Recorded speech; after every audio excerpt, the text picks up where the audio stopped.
What's up, sorcerers? Hope you guys are having a good day. This is EndFaze Gaming. I'm Brandon. I have a cool video that I wanted to do for you guys today. I'm sure we all have a card or two that we love to hate, that it always seems like our opponent has it when they need it at the perfect time, and we can never draw it ourselves if we need it.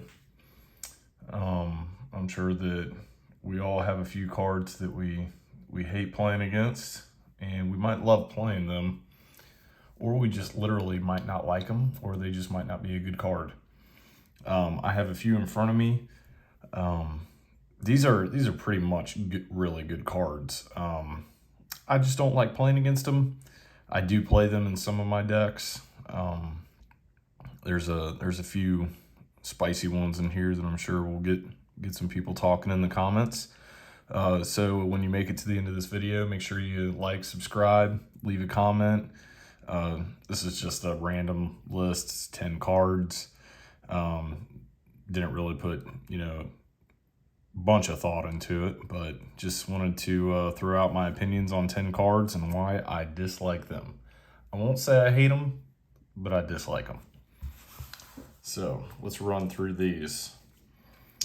They're pretty much in no particular order. The first one, I'm going to put Wicker Mannequin out here.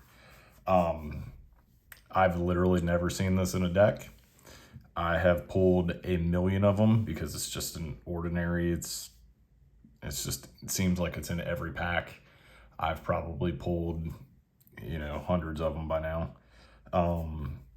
It's a 1 cost, 1 power, 1 defense, non-fire spellcaster. I'm sure this goes good in something. It just looks like a 1 cost neutral chump blocker to me. The spellcaster ability is pretty cool, but other than that, I don't see it. Here's a good one to go second. Everybody's favorite Root Spider. Probably could have left this one for last, but let's just get it out of the way. It is a 3 cost Earth Threshold, 2 power, 2 defense, burrowing. While Root Spider is burrowed, minions directly above it are disabled.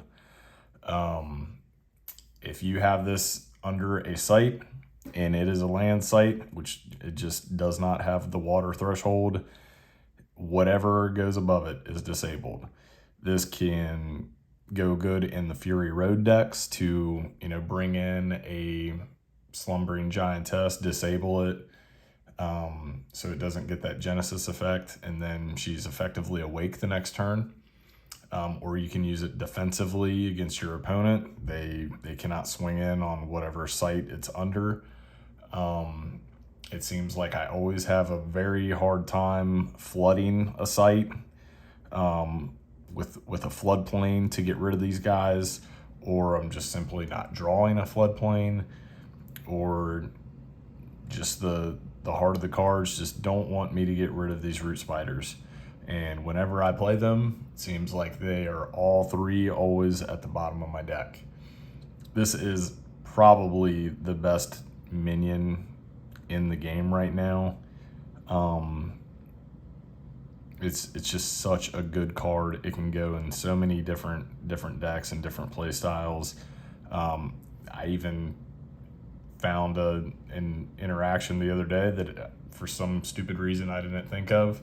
You could just put this out and then put your Headless Haunt on top of it, and it will not teleport, and then you just move your Root Spider away from it the next turn, and you have that Headless Haunt where you want it, without the mechanism. So Root Spider, good card. Love to hate it. I'm gonna go over to the couple that I have in my sleeves over here to knock these out. Island Leviathan. It is an elite site. You can have 2 of them in your site deck, and for 8 water threshold, you may transform this site into a monster. Place flooded rubble underneath. When it is transformed into a monster, it is 8 defense, 8 attack, or 8 power. I guess with Arthurian Legends coming out, it's 8 attack and 8 power, or 8 attack and 8 defense. This card is so good. Once your opponent or you get up to 8 water threshold, and this has already been out for a turn, it does not have summoning sickness, and it's gonna hit for 8. It's hitting hard. It goes well into a lot of elementalist decks because elementalist starts with all thresholds, 1 of each, so you can get this out quicker than what you think. And then if they're cross-roading to find them, they're probably running floodplains as well, so they're going to flood their crossroads, which will make it a water site, and it will just it's going to hit you hard once it's out, because like I said, it doesn't have summoning sickness. Since it's been out, you've been using it as a site, you'll probably be hitting something or a site for 8, and then they probably have a grapple shot. So that's 16 one turn, and then you're probably under 16 by that point in the game. So yeah, Island Leviathan, good card. Take it out as soon as it becomes a minion, or have a bunch of chump blockers ready. If you see it out as a site, start playing to get rid of it. My next card is Chaos Twister. I used to be so high on this card. It is good for what it does, but I promised Josh, who was one of the judges at Gen Con, that I would never play this card again. So far, I have held true to that promise. I have not put this in a deck. I've actually taken it out of every deck that I have right now, because I tried to Chaos Twister a Pudge Butcher at Gen Con, and it fell off my hand. And if it falls off of your hand, the spell fizzles. It's a good card. I'll go ahead and read it. It's an elite. It's 4 cost, 2 air threshold. Place target minion on the back of your hand, then blow it off from a height of at least 1 foot. Deal damage equal to its power to each unit atop the site it lands on, including itself. The randomness of how this is going to land when you do your blow, it's just whatever you're picking up to blow with the Chaos Twister, it's likely going to remove it. It can hit your own units. It can hit your own avatar. I joked around saying that people are going to be at home practicing this card, and they probably definitely are. And I never did that. I probably should, but I'm not going to sit at home and practice Chaos Twisters. You want to put your hand as flat as you can, and then I've practiced it at Gen Con. Was the only time I practiced it. Was set the minion on the back of your hand, keep it as steady as you can, and then put your elbow on the table to keep your arm steady. If you're going to be playing this card in a bigger tournament, you're gonna be nervous. I have shaky hands as it is, and the card is it's clunky. In official tournaments, you're going to have to use an unsleeved card. Every time that I've ever played this, and just practicing with my friends and teammates and stuff, like, we've always just used a sleeved card, and then it lands on 9 and 10, and you're like, oh, I want it to kill whatever's on 9, and then your opponent's like, yeah, cool. That's just not the case in official events. It's ran officially, and let's say I had this happen as well. I Chaos Twistered a ghost ship, and it has Void Walk. It landed in the void. It doesn't die. It just teleports to that void. So Chaos Twister, I'll probably put it in a deck eventually again. I think this card could be reworked. Like, maybe they could, redo it to where it's a die roll. If somebody is, playing the game and, let's say they have some sort of hand disability somehow, you can't really play it. I know on Tabletop Simulator there's a Chaos Twister button, So yeah, I could ramble on and on about Chaos Twister. I love the art. It's absolutely an awesome card. It is good. It's removal. The game loves removal. But I promised for a while that I would not have this in my decks. I'm going with different forms of removal. But Chaos Twister, love to hate this card. I've not played against this very often. Giant Shark. Once again, I love the art on this card. This card desperately wants to be good. It's 5 cost, 2 water threshold, 5 strength, 5 defense. It's an exceptional, so you can have 3 in your deck. It has submerged and water bound, so it has to be on a water site. Whenever another unit enters or moves between sites in this body of water, Giant Shark moves to that unit and fights it. So that includes your own minions, your own avatar. I was at Game Grove and played in a tournament against a Wave Shaper deck, and I had my opponent on death's door, and I was waiting to get 1 fire threshold to win the game with a kill spell. I couldn't draw it for like another 4 or 5 turns, and I was staying alive, and he couldn't move because of his Giant Shark, because if he moved, Giant Shark is going to kill him. And I couldn't move around because Giant Shark was going to, swim over and attack my stuff. So basically, once Giant Shark is out, you need to throw something down with 5, and it's going to swim and fight it, and then you're going to trade, and then the Giant Shark will be gone. It's a very clunky card to play around. Like I said before, I love the art on this card. It desperately wants to be good. I'm sure there's some sort of deck that this can be good in. Maybe Arthurian Legends was, it's got to have some water support. I just don't know if Giant Shark will get, the support it needs to be the card it really wants to be. So yeah, Giant Shark. I've never, ever once seen this card played in the games I've played. Dodge Roll is the only instant speed spell in the game right now for 0 and 2 water threshold. It may be cast when an ally is attacked, and an ally may move to another adjacent location to evade the attack. So you're literally rolling out of the way of an attack. It's very situational. I'm sure this card could be good.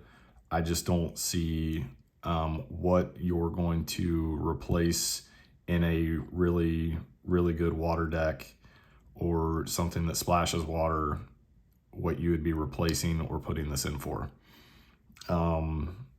Yeah, not much else to say about Dodge Roll. This card wants to be good. Maybe it'll be good eventually. I think the game will evolve at some point to have a lot more instant speed spells. But for now, this is the only one. We'll see what Arthurian Legends brings. Next card is Poison Nova. I actually love this card. Just hate playing against it. Seems like my opponent, I will be, ahead or charging back, and I'll have 3, 4, 5 minions out, and they will have a Poison Nova in the exact spot they need it in. They'll move their avatar up and just do that nearby, spin cycle of a Poison Nova and board wipe you. This card it's a very, very good card. Just hate playing against it. Poison Nova, not much else to say about that one. Quarrelsome Kobolds. This is another great card. You'd love to see it in your decks. You hate to be playing against it, because it can be absolutely brutal. Let's go ahead and read it. So 3 cost, 1 fire threshold, 2 strength, 2 defense. It's an exceptional, so you can have 3 in your deck. At the end of your turn, Quarrelsome Kobolds strike themselves or another target adjacent unit. So the turn that you play this, you're going to play it strategically, where it's either, if you can't move it onto your opponent's side to strike one of their things or their avatar, you're going to play it next to something on your side that is stronger than a 2 strike. So you put it next to a 3, and that 3 power minion hasn't taken any damage yet. Quarrelsome Kobolds will hit it for 2. No harm, no foul. You just don't want to play this. Like, obviously, you're not going to play it out there by itself, out in the middle of nowhere, because you'd just be wasting 3 mana, and the kobolds are just gonna die to themselves. The giant in the next set that throws things, for some reason cannot remember the name of it for the life of me right now. It throwing this, out to the other side is going to be awesome. Giganticism, this card, like after it's been out for a turn, I mean, you're doing that plus damage twice, because you're probably going to be attacking with the kobolds. They're probably going to be surviving because of giganticism. And then they're going to be striking again for another 8. So like this is just such a good card. They're always a pain to play against, because they're always going to be in some sort of aggro deck where they're just pinging you, and they're probably already vile empty to death. So Quarrelsome Kobolds, very good card. You love to hate it. The last two, which are my next two, I have a love-hate relationship with these cards. I'll do this one first. Headless Haunt. I have this in almost every one of my spirit decks. I love playing it. It's a 3-cost, 2-air threshold, 4 strength, 4 defense, exceptional, void walk. Has all the great characteristics of a card. You're doing your 3 mana for 4 damage. That's what you want to see. The mana to damage ratio. Fewer mana, higher damage. Great. Caveat. At the start of your turn, Headless Haunt teleports to the top of a random site or void. So at least it doesn't die to itself, because it has void walk if it teleports to a void. But it seems 9 times out of 10 this is going to be my bad luck rolls, and it's going to be teleporting to a corner where it can't do anything. The best thing about this guy is that you can put him in a spirit deck with Evil Presence. You can give it charge, get him for 4. It's likely not going to die, because you'll be attacking a site or their avatar directly, something like that. And, it's only going to be taking like 1 damage, or if you're playing against Battle Mage, 3 damage if you do want to attack the avatar directly. But yeah, the mechanism helps him. That way you will control what random site he teleports to. But I'm just bad luck rolls. He just doesn't go where is good after he's been out. He is a good blocker though. You play him out as a blocker. He doesn't teleport until the start of your turn. So if you put him on one of your sites, he is blocking, and he's beefy. He's got a 4. So he can do his thing. It does feel really good when you have a mechanism out, unless they mechanism you, and then they still control your teleport, because they control all random occurrences. So they can just put him onto a bottomless pit and he's dead then. So Headless Haunt, he's a good card. I just can't roll good. And last but not least, Dapple Vampire. I love this card. It was in a lot of my decks. 5 cost, 1 air threshold, 4 health, 4 defense, airborne. The reason why I have a love-hate relationship with it is because if I'm playing against it, it seems like I just, for the life of me, cannot get rid of this off the board. And damage dealt by Dapple Vampire Strikes heals that player. So they're going to be healing 4 if they attack a minion or do a grapple shot strike to your avatar or another minion, whatever they're going to be. Every time it strikes, it heals. I've had, 8 life gain in one turn. I think I've seen 12 at one point. And if you Whirling Blades this vampire, and, they have a ton of minions that they're going to be smacking, I mean, you can literally change the whole outlook of a game with this card. And then, like I said, with Grapple Shot, even the turn that it's played, I know that is, 8 mana, but it's not unheard of. Like you could mix this. It could just be late in the game and you have a ton of mana and you're dropping this and then grapple shotting real quick. Yeah, not much else to say about the vampire. She's good. She's gonna stay good. And yeah, I really wish this was. I mean, I understand it being an undead. If this was a spirit, this would just be busted for evil presence. Wow. So yeah, that's just 10 cards that I love to hate. Tell me what you think in the comments below. I'm gonna come up with a Arthurian Legends predictions video here coming up soon, and come up with some more ideas as we lead into the final month countdown for release day on October 4th. I'll be doing some box openings of that set. Can't wait to open it and show you guys what comes out of these boxes. Maybe I'll get lucky and get my first curio. Thanks for tuning in. Like, subscribe, and take care. Bye.